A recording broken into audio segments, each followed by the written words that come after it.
అమ్మ నిన్నే టైర్ కింద పడుతావు తల్లి. బస్ స్టాండ్కి పోతుంది బస్సు, ఆగిద్దమ్మా, ఆగిన తర్వాత ఎక్కడమ్మా అందరు చిన్నగా ఒక్కరి తర్వాత ఒకళ్ళు. ఎందుకమ్మా అట్లా కొట్టుకుంటారు?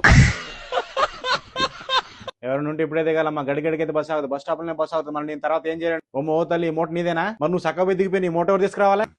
నేను ఇలా బుక్ అయిపోతాను కల్లో కూడా ఆడుకోలేదు. ఎక్కాలమ్మ డిపోకి టైం అవుతుంది తల్లి. నువ్వు ఎక్కు. మిత్ర రాలేదా? మిత్ర రాకపోతే మేమేం చేయము? నువ్వు దిగు ఫస్ట్. పోనేనా అన్న డ్రైవర్ నువ్వు పోనీ. మిత్ర రాలేదంట అత్త. వదిలిపెడితే మేకప్ కూడా వేసుకుని కొద్దిసేపు పాపరా ఇంటి ముందు బస్సు అంటది. మీ ఇంటి ముందు వేసుకోవచ్చు, ఆపుతాం మాకు బస్సు మరిగా.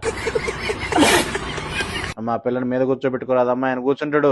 పిల్లకు కూడా ఆధార్ కార్డు ఉందా? అమ్మ పాపం పాడు కానీ ఈ ఫ్రీ బస్ ఏం కానీ మా పానాలు దోటానికి పెట్టినట్టే ఉంది ఫ్రీ బస్. ఏందమ్మా ఆధార్ కార్డు మనిషి వచ్చినావు? మరి నేనేం చేయనమ్మా? డబ్బులుది లేవు, లేకపోతే నన్నేం చేయమంటావు? మరి నువ్వు ఫస్ట్ బస్ దిగు. ఓ డ్రైవర్ అన్న నువ్వు బస్ ఆపనా? అయ్యా బస్ ఎక్కిన వాళ్ళందరూ 500 రూపాయల నోట్లు తీసుకొస్తే మేము చిల్లర యానం తీసుకురావాలయ్యా. అమ్మ ఈ ఆధార్ కార్డు నీది కాదు అమ్మా. ఏంది మిత్తదాని మీద నువ్వు ఎట్లా ఎక్కుతావు? మరి నీ ఆధార్ కార్డు తెప్ప ఇంటికాడ మనిషి వచ్చినావు. అమ్మ జీవితం మమ్మల్ని చంపడానికే పుట్టిరిందమ్మ మీరు.